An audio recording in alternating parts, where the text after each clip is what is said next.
Hey y'all, I'm Robbie Wheaton. Thanks for stopping by.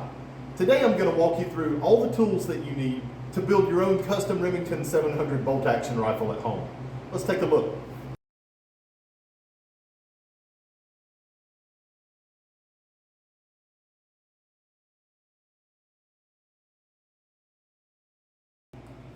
The first tool we're going to look at today is the action wrench from Northland Shooting Supply. So the action wrench has this little block here. This is for your recoil lug, and there's a few different styles of piece that goes right here for your recoil lug because there's some different style recoil lugs. This one is for a tapered recoil lug. They also make this little block here for a straight recoil lug, and it gives you the option of being able to swap this block out based on the type of recoil lug that you're using. Your receiver goes through the hole here. This pushes down, tightens up, and then you've got a 1/4 by 28 screw that's going to drop through the top here, and that's going to thread into your receiver and help hold your receiver in place so your receiver doesn't twist inside the action wrench while you're tightening it or loosening or breaking the receiver loose.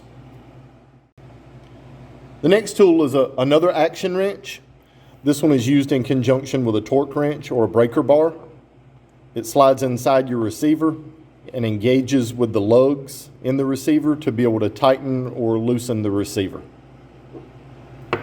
But this one is one of my favorites. I like using these a lot anytime that I'm installing a new barrel. It really makes installation easy. This action wrench is from surgeonrifles.com, and you can see their telephone number here as well.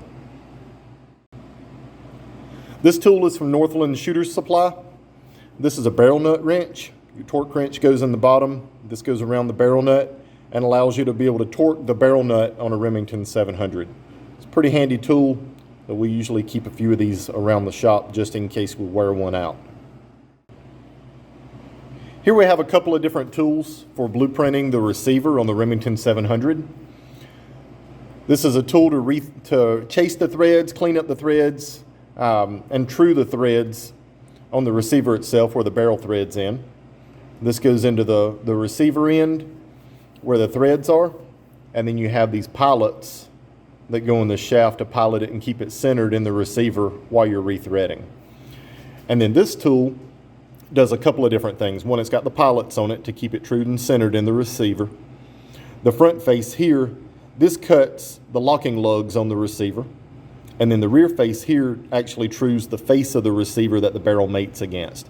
So both of these are very important tools when you're blueprinting a receiver on the Remington 700. They're absolute must-haves. This is a snap gauge or a pin gauge. It's used for measuring inside diameters. You slide the tool inside the receiver and these compress.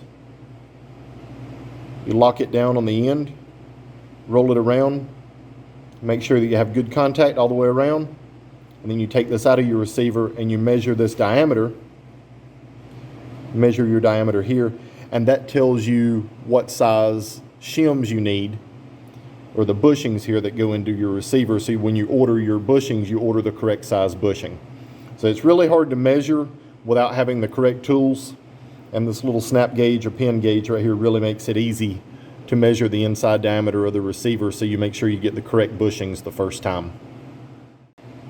When you're blueprinting the receiver at home, most of you are not going to have a lathe or a milling machine to be able to blueprint the receiver.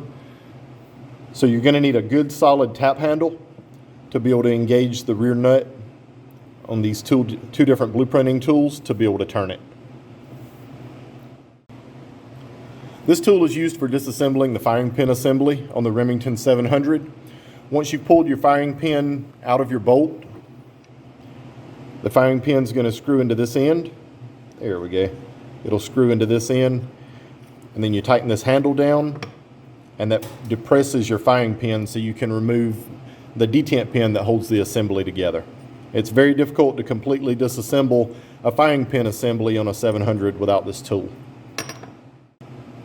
Here we have an assortment of taps for the Remington 700 receiver. From left to right, We've got the 6x48 tap. We use this one to chase the threads on the scope base holes. This is a 1/4x28 tap. We use the 1/4x28 tap to chase the threads for the action screws to bolt it to the stock. Make sure those are cleaned up and there's no kind of dirt or debris, trash, burrs, or anything like that in those threads. And then a lot of the 700 receivers that we do, we oversize the scope base holes from the 648 to the 840s. So here we have our drills, our taps, and then a screw selection for oversizing the scope base screws to 840, the larger 840 over the smaller 648 screws. A 0 to 1 inch micrometer for measuring your snap gauge. It's an essential tool to have. And then a good set of dial calipers, whether they're manual or digital, either one, for taking measurements as well. Both of these tools are needed when building the Remington 700 receiver. Foot-pound torque wrenches and inch-pound torque wrenches are both going to be required when building the Remington 700. We're going to need the foot-pound torque wrench to torque the barrel and barrel nut assembly to the receiver. And then the inch-pound torque wrench is a great tool to have when you're installing your action screws, as well as your scope base screws, as well as your rings. These are the tools needed to install the trigger assembly in the Remington 700. In the back here we have our hammer, a bench block, and a 3/32 roll pin punch. And these are the tools that are required for setting the headspace on the barrel on a Remington 700. Back here, this is our, what do we have here? Back here, this is our go gauge. These are from Forster. We're building a 22-250 Remington today. This is the go gauge, and then this is the size for the go gauge, 1.5749.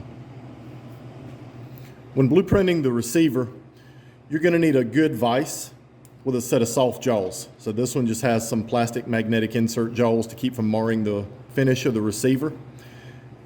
And then, like I said, a good vise to be able to tighten down, to be able to hold your receiver while you're using your cutting tools and rethreading tools on the receiver. Hey y'all, I really hope that you found this video helpful today. Check out the description below. I've got a list of all of the tools, all of the manufacturers' links, to make it really easy for you to find all of the parts and accessories and tools that we used in this video. A lot of the stuff is available on my Amazon store, and the things that aren't available on my Amazon store, I have detailed links for those to the manufacturers where you can order directly. Thanks for watching. See you next time.